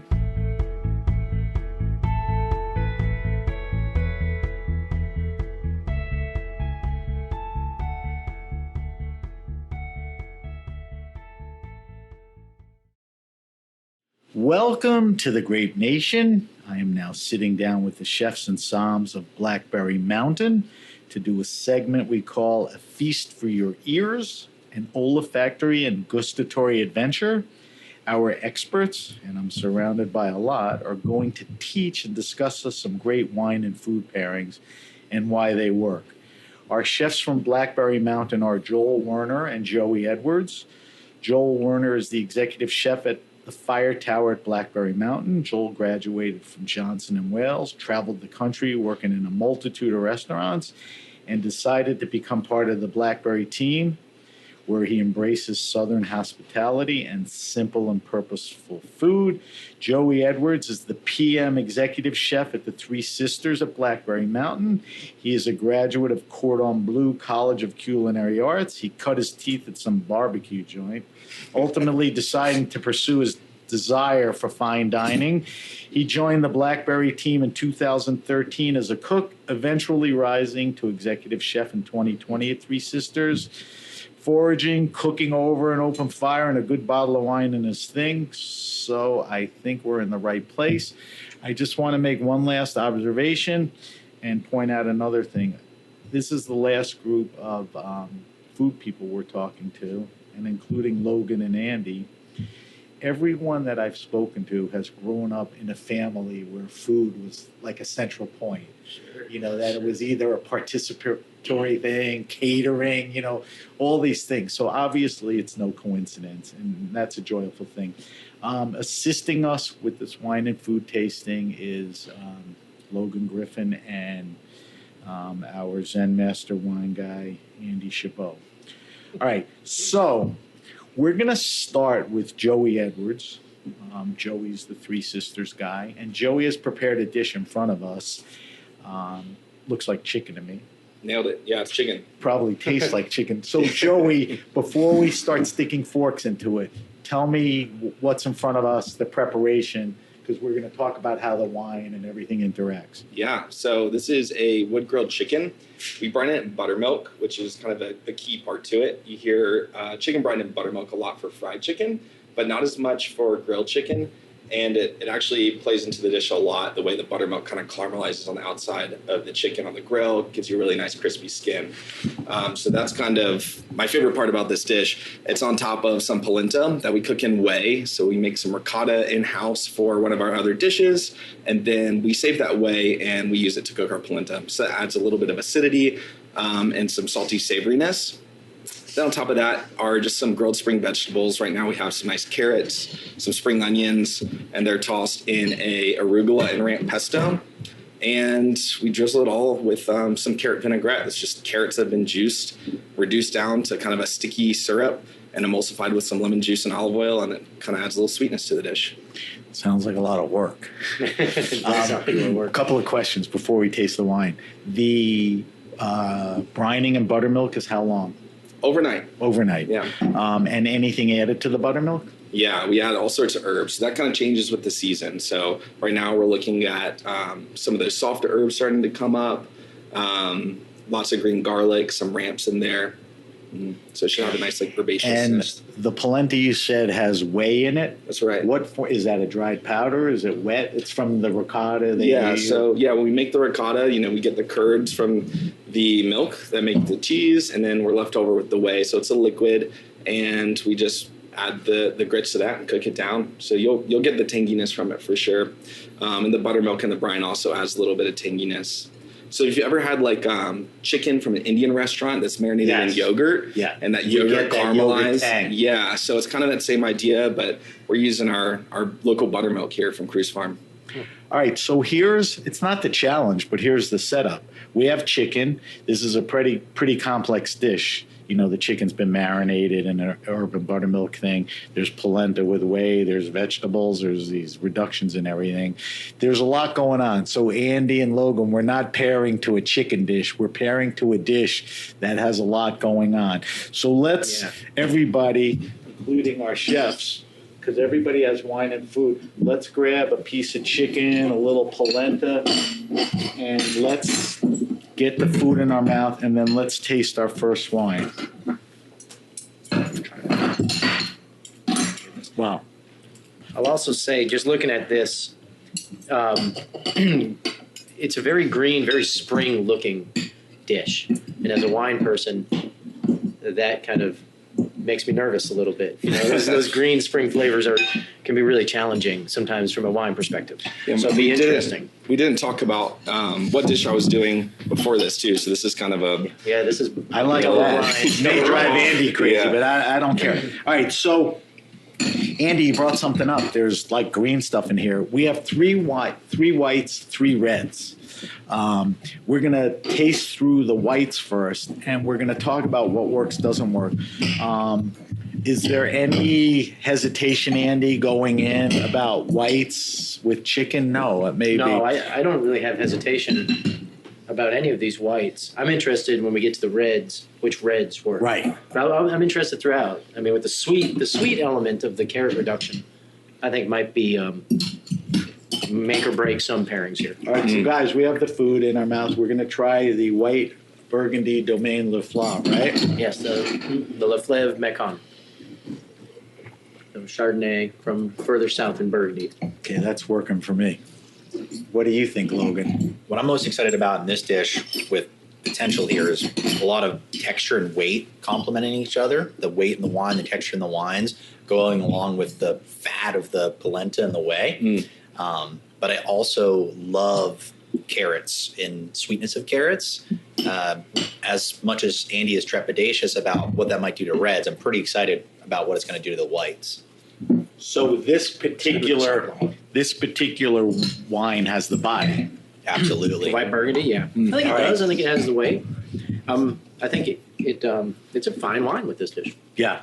What about from your guys' point of view? Do you see a compatibility, or is there any fighting? No, I like it. Good. Yeah, with the. All right, so let's move whey. to the whey. The whey. Yeah. I think whey and Chardonnay have a. If he didn't tell you there was whey in it, would you know? Yeah. This guy would have for sure. Yeah. Kind of figured that.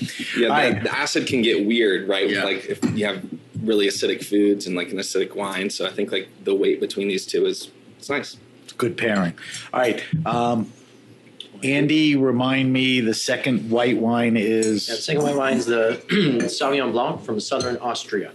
So this is the Tement Sauvignon Blanc. All right, I'm going to tell you, this is a funky wine on the nose and on the palate. So I'm interested in what everyone thinks. I'm interested to see The what happens nose when you calmed have it down with, a little. I'm interested to see what happens when you have it with some of this food.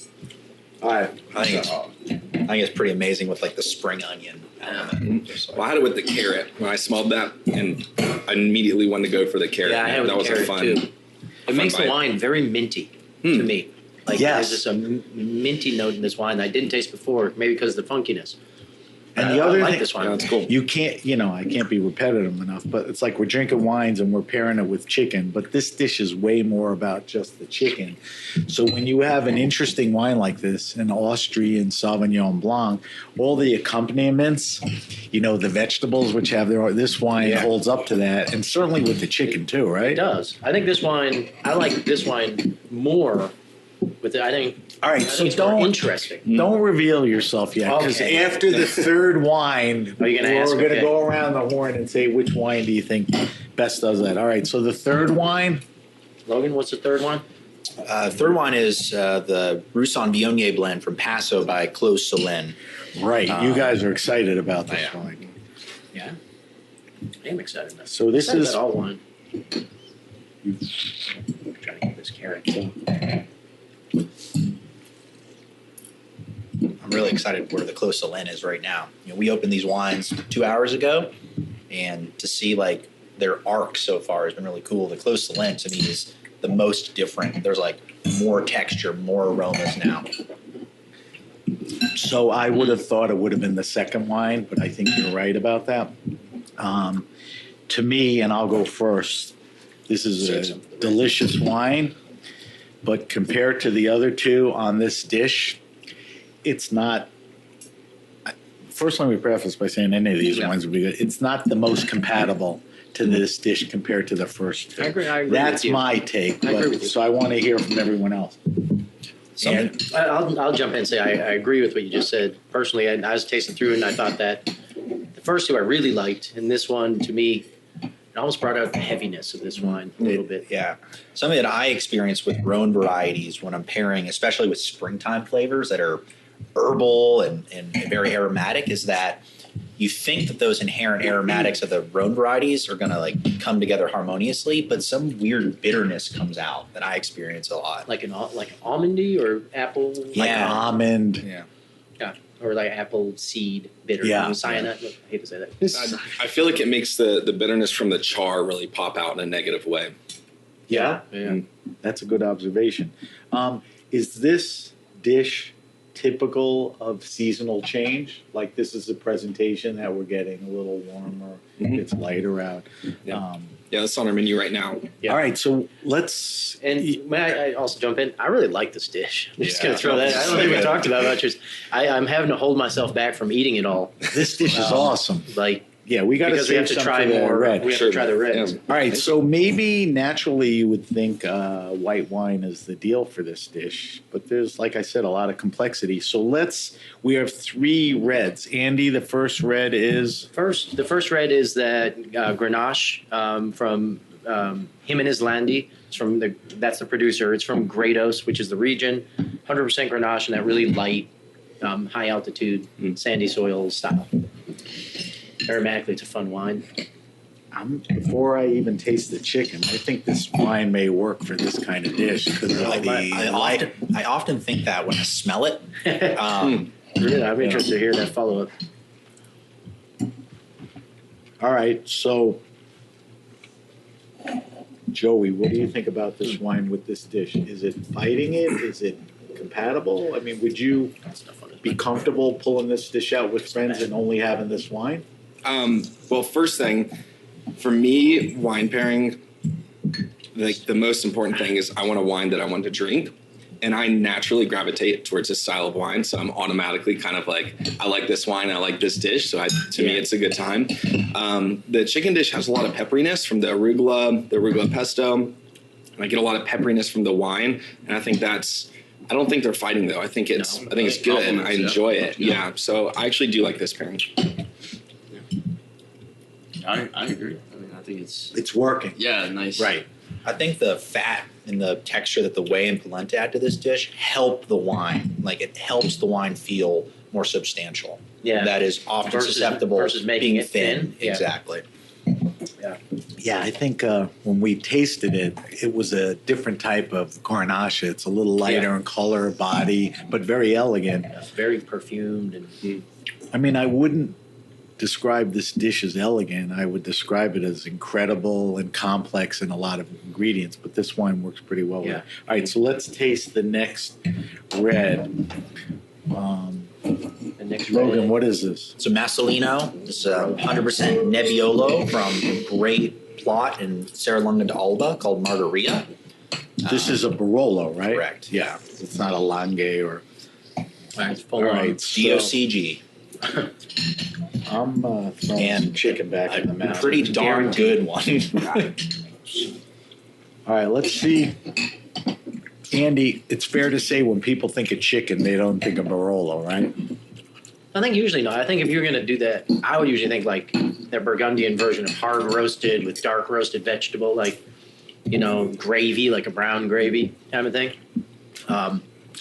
Yeah, they don't usually think necessarily on these. These So ones. I'll go first. I mean, when you think of Barolo, you think of truffles and you think of earthy and all of that. There's a lot of elements in this dish. But you think of like risotto. Polenta's kind of like But risotto. yeah, I mean, there's that is- on paper there's a compatibility. Yeah. I'm curious, Joey, how you think this wine works with this dish. Again, I like the wine, so that helps. I do think the wine is a little bit strong for the dish, though. Fair, because Barolo is a tannic big wine. I gotta say, so I tasted the wine first. Okay. I tasted the wine, and then I put a mouthful of that polenta in my mouth, and it was like the most buttery, creamy. It's like So it that worked. that interaction worked. Yeah, for me, it So was wine is an fantastic. interaction of Yeah. wine and food. So that's Yeah. so that works. But I agree with you too. It's a pretty big wine. Logan? I want to explore what Joel just said. Is he had a particular bite of a composed dish that went with the wine, and not every bite is going to be the same. It's not going to interact with the wine the same because, as you continue to point out, Sam, there's a lot of complex flavors and layers of flavors in here. And if you don't have the carrot vin on the polenta bite, or if you don't have the whey polenta on the chicken, like there's so many different relationships that exist within this potential pairing. And when you're presenting pairings, when I know, I often will call out something I want them to try. Right. Be like, what you really need to do is get a big bite of that polenta, with the wine. Kind of like, like you kind of engineer the pairing to be what you say it is a lot of times.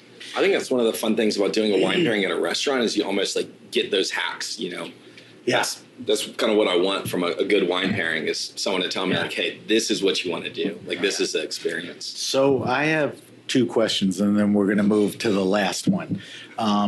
You said you like the wine first. So usually if you know what you're making, you're going to slot in a wine that you like, that you also know pairs with it, right? Right. So no surprises there. We're putting the wines in front of you, so we're getting the take on that. This dish has 3, 4, 5 elements: chicken, polenta, vegetables. The arugula pesto, the carrot reduction or whatever.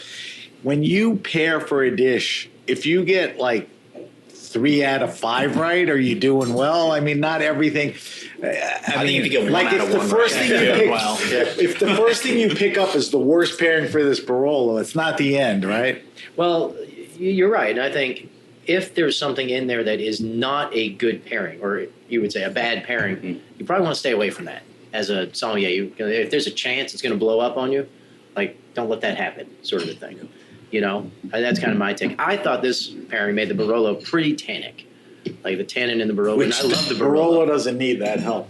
No, All right, it's so already there. let's move to the last wine because Yeah. we want to finish this segment. The last wine, Logan, is the Alban Sun.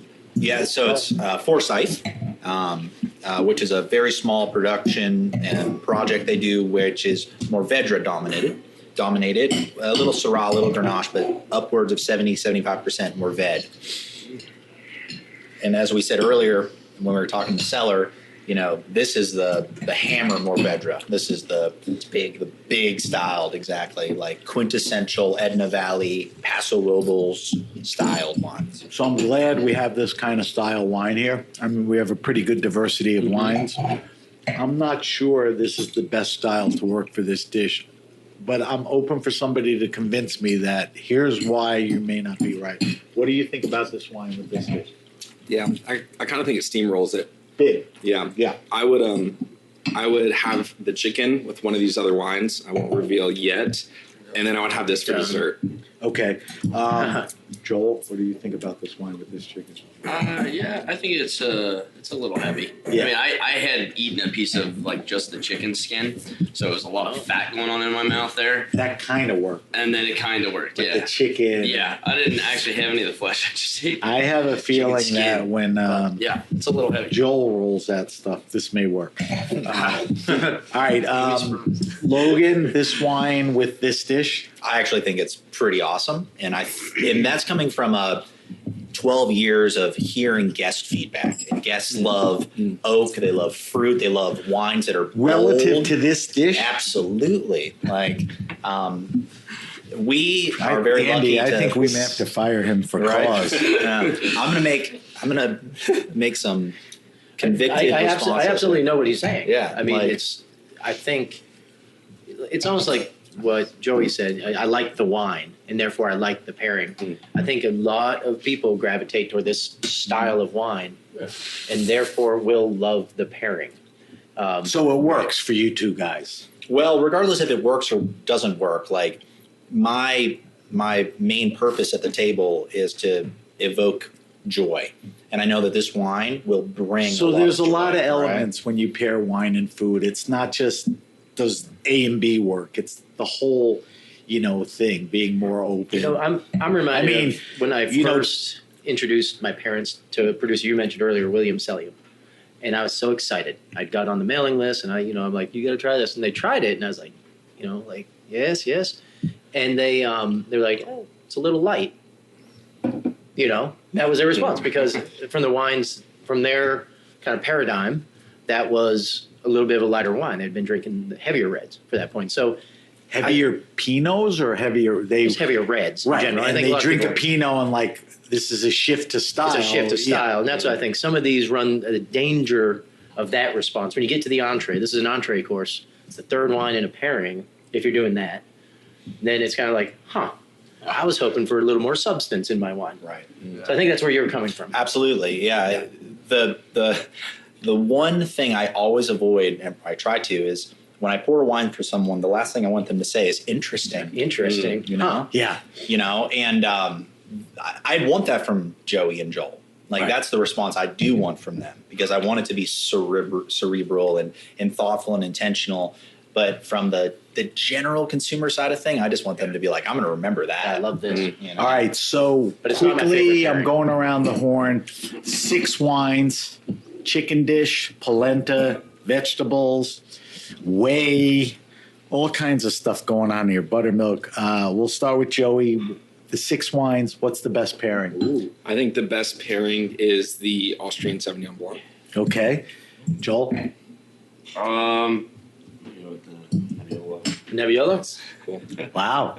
Logan? I have to echo Joey. I thought the Sauvignon Blanc sort of checked all of the classic pairing and harmony that a pairing should have.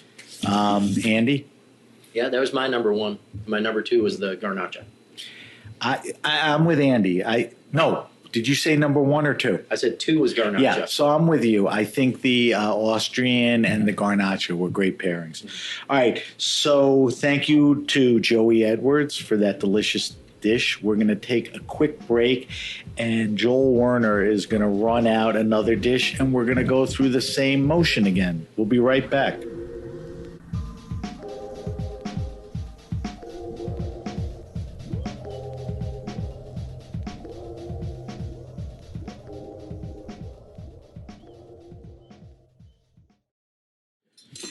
All right, we're back. We're back with the Grape Nation. We are high in Blackberry Mountain. We are with chefs Joey and Joel. We are now going to shift to Joel Werner. Joel has brought out a dish, and we are going to talk about the dish and the 6 wines we're going to taste through and get a perspective from Joey, Joel, our 2 wine experts. So, Joel, you brought out what looks like to me red meat steak. So I'm going to leave it at that. You give me a thorough description of what's on this plate. So, all right. So here we got prime seared hanger steak. We have an English pea puree. We have some confit potatoes, charred leeks, preserved mushrooms, and a little bit of a smoked egg yolk and horseradish emulsion. Oh. Yeah, just your average steak dish, right, Andy? What mushrooms? These are beach mushrooms. Beach, yeah. So before we get into everything, can I just break the elements down? You got the hanger steak, which happens to be a prime hanger steak. Prime. So it's going to be delicious and juicy. Yeah. You have the puffy stuff. I hate to refer to it. Yeah, so that's the English pea puree. English that's made pea with leeks and beef tallow. So there's beef in that as well. Then the potatoes are prepared how? They are confit and beef tallow as well. All right, so those are soup. And then you got some greens there. What is that yellow orange? That's the egg and horseradish. Okay. Am I missing anything? The preserved mushrooms are probably my favorite preparation. So of what is anything a on preserved that. mushroom? So basically, it's you would find something like this in like an Italian aperitivo or something. So they're cooked in white wine vinegar, olive oil. We also add in diced onion, diced celery, fennel is in there, a little bit of black pepper. And is that mushroom like a flavor bomb? Yeah, of all that you'll stuff? see it. Everything is like heavy in this dish, is where it comes from, like the beef tallow being there, and then you get this boom, like shot of white wine, high acid. All right, so let's get started. I want to talk to Logan first, because what we have in front of us is a steak dish, but like Joey's dish, it ain't just steak. There's a lot going on the plate. So the pairings may be sidetracked because of a pea, puffy Preserved thing. mushroom. Yeah. So when you think of this, are you thinking of a red meat dish, or do you have to take all the surroundings in? Right. I'm thinking more the hanger steak is the vehicle to everything else, right? Okay. I can count on what the hanger steak's going to taste like. It's the bold flavors that are layered in there, like the horseradish and the peas, and then mushroom. And mushroom can either stand out on its own or absorb all the flavors of everything it's cooked with. So I'm sort of in the mindset of I'm probably complimenting not so much the steak, but everything that the steak's going to be used to be the vehicle of, right? Mm-hmm. All right, so here's the fun thing. I think the chicken and the preparation, you probably can entertain white and red wines. I think with this, I wouldn't say the white wines are challenged, but let's see how the white, Andy's making a face, which I like. Let's think taste, the white wines would be a let's bigger get surprise. some steak on the place, and let's taste quickly through the white wines. Anybody else? Okay. Good. Thank you. So, Joel, when you prepare steak without being solicited how it's done, you make it like medium rare. Yeah. That's like the safe. If somebody loves like Pittsburgh, super rare, you'll do that. If somebody does it well done.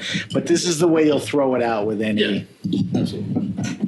All right, so let's go here. So we're going to coat our mouths with the steak.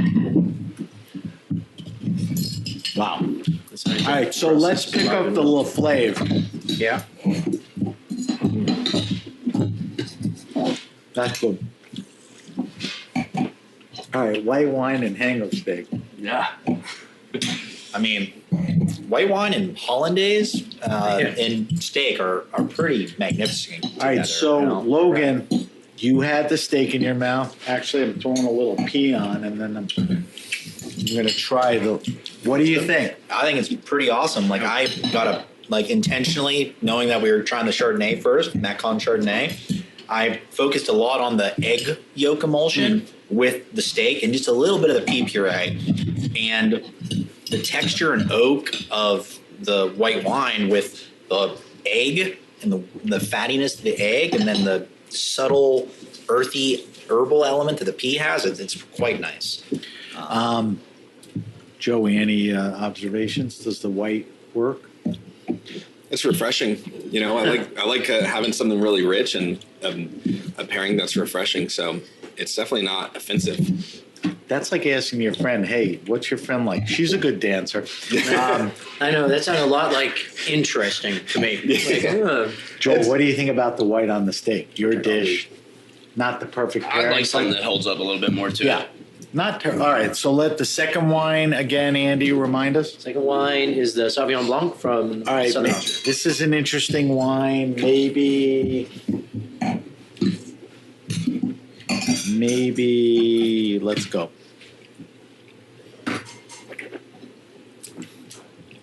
Does the sort of interestingness and different complexity of the Sauvignon complement this, or maybe this isn't a white wine dish? What do you think, Logan?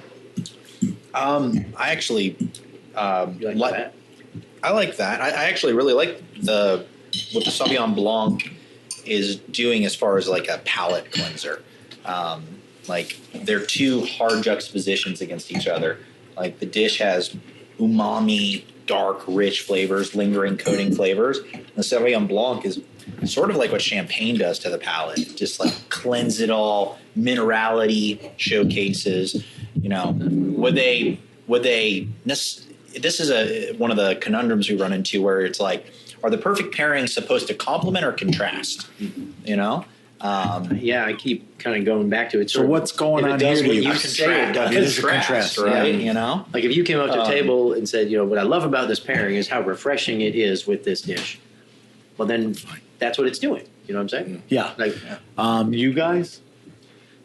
I think the floralness of this wine is a little distracting for the dish. Yeah. I was afraid I'm not wines. I would be surprised if all of us said, whoa, this wine for a white is perfect. But we'll see. All right, the last wine, Logan. Is the close lean? Right, the Roussan Viognier again, which I'm hoping for. But is there any reason why Roussan Viognier would complement this dish, or we're not sure? I think so. So, you think of, alcohol content, Roussan and Viognier, especially California, can start approaching, 14, 15% alcohol by volume. So there should be weight that might be able to carry some of the richness of the dish. Roussan is a textured, waxy wine, and it might be able to stand up to some of those, again, those kind of bridging of rich flavors on this. Andy? I think conceptually, yes. Yeah. But I think in reality, practice, no. no. I think in all three of these white wines, I think maybe it's the onion in this dish that's charred. But there's Not helping the cause? that and the browning on the meat as well. To me, it comes out as a bitter quality in every combination that I've had so far. And I think with the Sauvignon Blanc, it was quite distracting because it made it bitter and then floral. With this, the power is good, but I don't think the pairing doesn't work for me. Right. All three of these white wines as a sommelier, it's a square and a circle. You'd really have to, your narrative would have to be really theory driven, and that isn't so romantic. Yeah, it would have to be. I agree. I mean, we created a a situation, a tasting, but in practice, these are not wines you would talk about bringing these dishes out. Which is interesting because when you look at this dish, it's very green. Yeah. It's a very green dish, but I think the beef tallow in everything is kind of like it balances that greenness on its own. If you try one of those mushrooms by itself with the white burgundy. The mushroom itself, That's the part of the dish. You're right about talked that. about that in Joe's You're right dish, about yeah. that. I do think All the right. white burgundy was the best out of these three. The other thing is, those are some of the best potatoes I've ever had. Oh, I I know. just need So a bowl like I know, this like high, home full fries. of it with potatoes. That's with a big spoon. All right, so now we're gonna move to the reds, which logically may be a better complement, but we'll see which red. So the first red is the Spanish Garnacha. No. All right, so let's try. All right, I have a feeling this is going to work.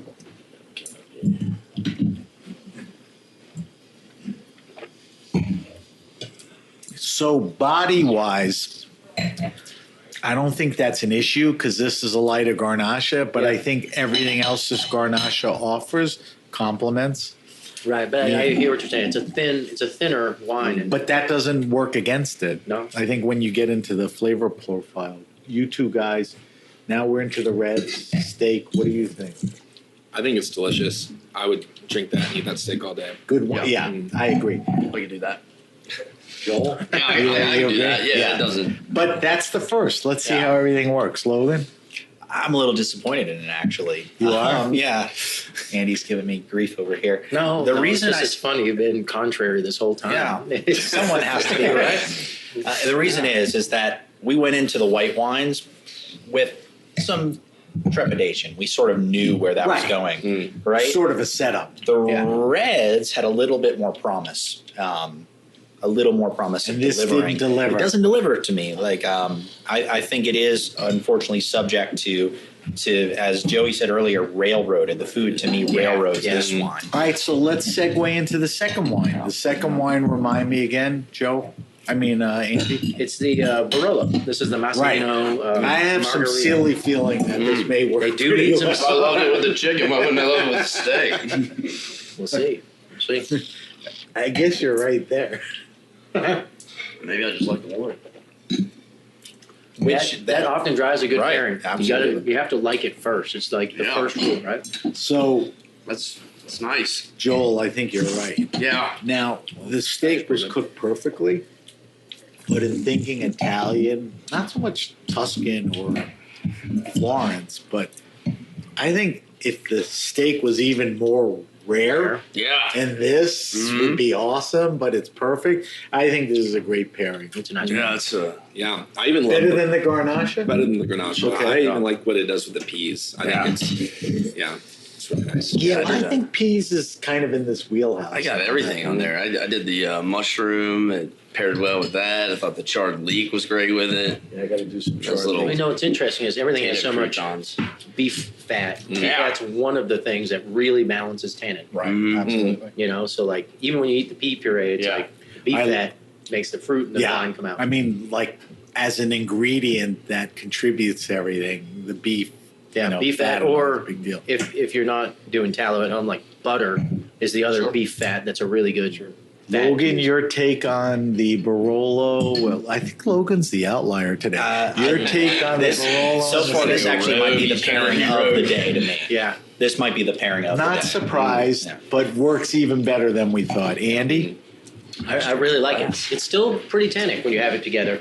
I'm a little sensitive to tannin. And this I often gravitate this toward steak low is tannin. not like overly charred, and it's not like a 56-day aged funky I mean, it's steak. also- you know, it's kind of a regular steak, but it works so well. It is seared in beef tallow as well, too. So. Yeah. Is anything not cooked in No, beef tallow? this is all a beef tallow dish. Well, somebody told me, Vegetarians I steer think clear. it was Andy or maybe somebody else, that your kids run around at home rubbed out beef tallow, but that I think that was a rumor. All right, so we're gonna go to the last wine, and we're gonna taste that and see how that pairs, and then we're gonna pick the best wine, and I'm guessing none of the whites will be there. So the sixth wine, Logan, was Hammer. The Forsyth Morvedra from Alden. super interesting wine.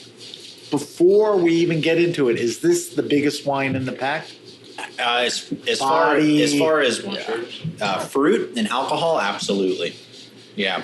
A lot of people get into this like sort of philosophical debate about like, is Barolo a heavy wine or a light wine versus a wine like this? Right? Because it's like the Structure Pinot versus- Noir of, Italy. Right. Some people. But I am very convicted that a heavy wine is a wine that's like fruity and alcoholic.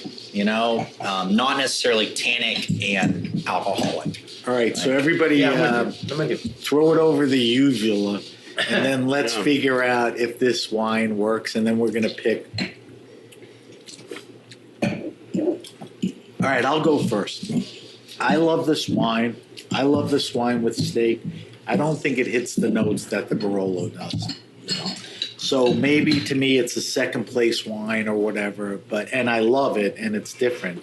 But I think if you're gonna ooh-ah your friends, you take Joel's steak and the Barolo, and I think you're hitting all the notes. No what are you way. thinking? Totally agree. Yeah. So what about the third wine? It's a little big. It's fruity, it's punchy, it's oaky, Oh. and I think that the steak is earthy, mushroomy, herbaceous, and obviously fatty. And I just, it's that wine would be great with steak, but not this steak. That's not my favorite. Joel, It's, you agree? it's too oaky for me. It is like it very just oaky. dominates the sweet pea, and I can't So even. in sitting in the glass, because we sat down earlier, it got oakier. Absolutely did. And I think that pulse. What do you think? All of the elements, if you had the perfect bite, which I'd say is probably a flavor all together, with the egg yolk emulsion, the peas, the pickled mushroom, the steak, it's not awesome.